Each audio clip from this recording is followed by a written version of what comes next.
Hello everyone, welcome to algo Bangla 29। আজকে আমরা STL প্লেলিস্টের আরও একটি প্রবলেম সলভ নিয়ে আলোচনা করব। প্রবলেমের নাম হচ্ছে ডিকিউ এসটিএল। তো এটি হচ্ছে আমাদের এসটিএল এর কিউ পার্টের একটা প্রবলেম। তো আমরা যারা যারা কিউ এর ভিডিওটি দেখিনি তারা অবশ্যই আই বাটনে ক্লিক করে আমাদের কিউ এর ভিডিওটি দেখে নিব এবং সেখান থেকে আমরা বোঝার চেষ্টা করব যে কিভাবে ইউজ করে আমরা কিভাবে প্রবলেমটা সলভ করতে পারি। তো এখানে আমাদের প্রথমে প্রবলেম স্টেটমেন্টটি আমরা পড়ে নিই। তো প্রবলেম স্টেটমেন্টে বলা আছে যে আমাদের একটা n সংখ্যক সাইজের একটা অ্যারে দেওয়া আছে এবং আর একটা ইন্টিজার দেওয়া আছে k টাইপ।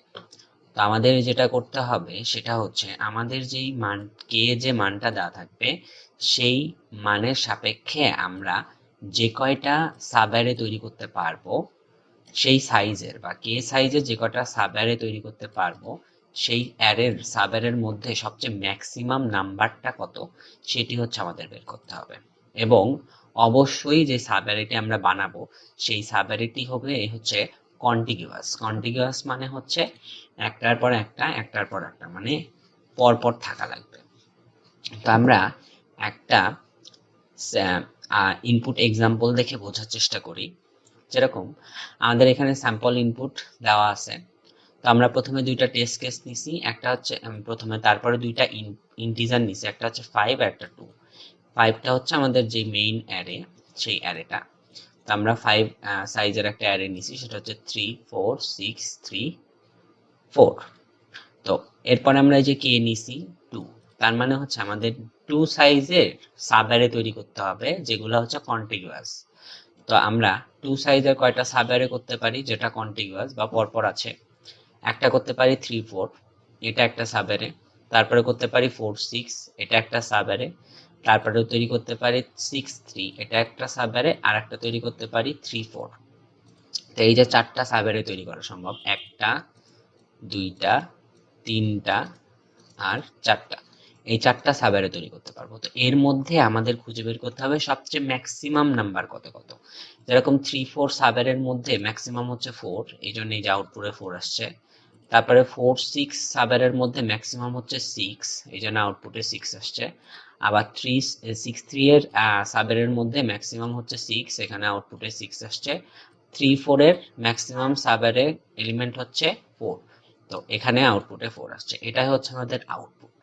ঠিক একইভাবে এই সেকেন্ড টেস্ট কেসের ক্ষেত্রেও সেম, যে আমাদের 7টা এলিমেন্ট দেওয়া আছে এবং আমাদের 4টা 4 সাইজের একটা সাব অ্যারে তৈরি করতে হবে। তো এখান থেকে যে কটা সম্ভব, প্রথমে এই 4টা নিয়ে একটা সম্ভব, তারপরে এই 4টা নিয়ে একটা সম্ভব, তারপরে এই 4টা নিয়ে একটা সম্ভব এবং তারপরে এই 4টা নিয়ে সম্ভব। তো প্রত্যেকটা থেকে নেওয়ার পর আমরা যদি ম্যাক্সিমাম বের করি তাহলে এই যে এই 4টা এলিমেন্টের মধ্যে ম্যাক্সিমাম হচ্ছে 8, যেন আউটপুটে আসছে 8। তারপরে আবার এই 4টার মধ্যে আবার ম্যাক্সিমাম 8, তাহলে আউটপুট আবার 8। তারপরে এই 4টার মধ্যে ম্যাক্সিমাম আবার 8, আউটপুট আবার 8। তারপরে আমাদের লাস্ট যে এলিমেন্ট সেটা হচ্ছে এই যে এই সাবঅ্যারে 8 1 4 10, এই সাবঅ্যারের মধ্যে ম্যাক্সিমাম হচ্ছে 10, তা আউটপুটে আসছে হচ্ছে 10। এই ছিল আমাদের এক্সপ্লেনেশন এবং আমাদের প্রবলেম স্টেটমেন্ট। এবার আমরা কোডে চলে যাব। কোড একদম সিম্পল। তা আমাদের কোডের এতটুকু পার্ট করে দেওয়া আছে, প্রবলেম স্টেটমেন্ট করে দেওয়া আছে, জেনারেটেড অবস্থায় আছে। আমাদের শুধুমাত্র এই যে প্রিন্ট এই ম্যাক্স ফাংশন, প্রিন্ট কে ম্যাক্স ফাংশন, এই ফাংশনটাকে শুধুমাত্র আমরা জেনারেট করছি।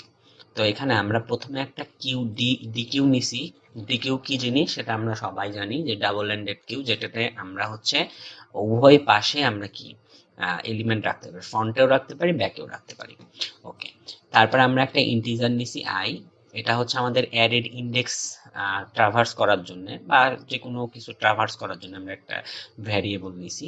তারপর একটা হোয়াইল লুপ নিছি, সেটা হচ্ছে আমাদের n সংখ্যক পর্যন্ত, যে অ্যারের যত এলিমেন্ট আছে টোটাল এলিমেন্ট পর্যন্ত আমরা একটা হোয়াইল লুপ নিছি। তারপরে আমরা চেক করছি যে আমাদের ডিকিউটি যে কিউটি সেটি কি এমটি কিনা, ফাঁকা কিনা। যদি ফাঁকা হয় তাহলে আমরা সেটি হচ্ছে আমাদের আয়ের যে ইন্ডেক্সটা সেটি হচ্ছে কি আমরা পুশব্যাক করছি, মানে পেছনে আমাদের কি ইনসার্ট করছি। তারপরে আমরা আরেকটা চেক করছি যে আমাদের যে ডিকিউ এর যে ফন্ট, ডিকিউ এর যে ফন্ট এলিমেন্ট, সেটি কি আমাদের i মাইনাস কে এর কি সমান অথবা ছোট কিনা। যদি হয় তাহলে আমাদের আইটা হচ্ছে ফ্রন্টে পুশ করছি। এটা হচ্ছে আমাদের সেকেন্ড কন্ডিশন। তারপরে আমরা একটা লুপ নিছি এবং হোয়াইল লুপ, এই লুপটির এই কন্ডিশনটা ট্রু হলে এই লুপটি কাজ করবে, নয়তো কাজ করবে না। কন্ডিশনটি হচ্ছে যদি আমাদের ডিকিউটি এমটি হয় এবং আমাদের যে অ্যারের ইন্ডেক্স, যে ইন্ডেক্সে অ্যারে এলিমেন্ট আছে, সেই এলিমেন্টটি যদি বড় হয় আমাদের অ্যারের যে ডিকিউ এর ব্যাক যে ইন্ডেক্সটা, সেই এলিমেন্টের থেকে যদি বড় অথবা সমান হয়, তাহলে আমাদের ডিকিউ থেকে ওই এলিমেন্টটি কি করব, আমরা পপ ব্যাক করব। আসলে আমরা ডিকিউ এর মধ্যে অ্যারের ইন্ডেক্স গুলা রাখছি, আর কিছুই না, জাস্ট ইন্ডেক্স গুলা রাখছি এবং ওইভাবে আমরা ট্রাভার্স করছি এবং চেক করছি যে সাব অ্যারেটি ম্যাক্সিমাম এলিমেন্ট ফাইন্ড আউট করার জন্য। তারপরে আমরা কি করছি, তারপরে আমরা ওই ডিকিউ এর মধ্যে যদি এই কন্ডিশন কাজ না করে, তাহলে অবশ্যই এই যে এইটি কাজ করবে, সেটি হচ্ছে আমাদের আয়েত এলিমেন্ট ডিকিউ এর আয়েত যে ইন্ডেক্স, সেটি হচ্ছে পুশ হবে কোথায়, ব্যাকে। ওকে, তারপর আমরা এই কন্ডিশনের মাধ্যমে আমরা হচ্ছে ম্যাক্সিমাম এলিমেন্টটি বের করছি, সেটি হচ্ছে আমাদের আয়েত ইন্ডেক্স যদি বড় হয় অথবা সমান হয় k মাইনাস ওয়ান থেকে, তাহলে অবশ্যই এটি কি আমাদের অ্যারের যেই ডিকিউ এর ফন্ট এলিমেন্ট থাকবে বা ফন্ট ইন্ডেক্স থাকবে, সেই ইন্ডেক্সটাতে আমাদের অ্যারের যে এলিমেন্ট আছে সেটি হচ্ছে আমাদের কি প্রিন্ট আউট হবে। এবং সর্বশেষে আমরা i প্লাস প্লাস করছি, এভাবে আমরা ইনক্রিমেন্ট করে হোয়াইল লুপটি রান করছি এবং সবশেষে আমরা একটা নিউ লাইন দিয়ে দিছি। প্রবলেম স্টেটমেন্টে যা দেওয়া ছিল, যে এখানে একটা নিউ লাইন ছিল যে এই এলিমেন্ট প্রিন্ট হওয়ার পরে এখানে আরেকটা এলিমেন্ট প্রিন্ট হবে। এবার হচ্ছে আমরা কোডটি রান করব। তো রান করার পরে আমরা দেখতে পাচ্ছি যে এই যে আমাদের কোডটি কি হয়ে গেছে, যা আমরা চেয়েছিলাম এবং তাই আমরা পেয়েছি। তো এই ছিল আমাদের প্রবলেম স্টেটমেন্ট এবং প্রবলেম সলভ।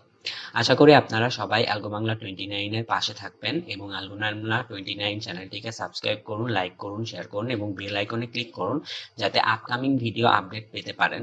এবং আমরা চাই যে আপনারা সবাই যে কোনো সমস্যা হলে আমাদের কমেন্ট বক্সে থেকে কমেন্ট করতে পারেন এবং আপনারা চাইলে এই প্রবলেমটি প্র্যাকটিস করতে পারেন। আমাদের ডিসক্রিপশন বক্সে এই প্রবলেমের লিঙ্ক দেওয়া থাকবে। সবাইকে অনেক ধন্যবাদ।